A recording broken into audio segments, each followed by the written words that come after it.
Hello అండి, ఇంకొక mini vlog తో నేను మీ ముందుకు వచ్చేసాను. ఈ ఫ్రూట్ ని మా నెల్లూరు సైడ్ అయితే కిర్నికాయ అని పిలుస్తారు. మీ సైడ్ ఏమంటారో నాకు కింద కామెంట్ సెక్షన్ లో చెప్పండి. వీటి సీడ్స్ అయితే మేము చిన్నప్పుడు అయితే ఎండబెట్టుకొని తినేవాళ్ళము. ఈ సీడ్స్ లో చాలా ప్రోటీన్స్ ఉంటాయి కూడా.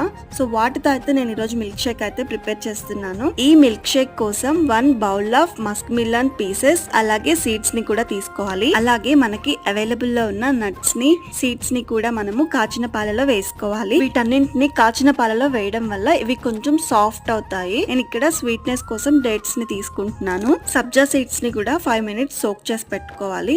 మిల్క్ చల్లారిన తర్వాత వీటన్నింటిని మనం ఒక బ్లెండర్ లోకి తీసుకొని మెత్తగా బ్లెండ్ చేసుకోవాలి. ఇలా బ్లెండ్ చేసుకున్న తర్వాత దీన్ని మనం ఖచ్చితంగా ఫిల్టర్ చేసుకోవాలి. ఫైనల్ గా మనం సోక్ చేసి పెట్టుకున్న సబ్జా సీడ్స్ ని కూడా యాడ్ చేసుకోవాలి. సో చూసారు కదా, ఎంతో ఈజీగా మస్క్ మిలన్ మిల్క్ షేక్ అయితే రెడీ అయిపోయింది. ఇది మీకు ఎలా అనిపించిందో నాకు కామెంట్ సెక్షన్ లో చెప్పండి.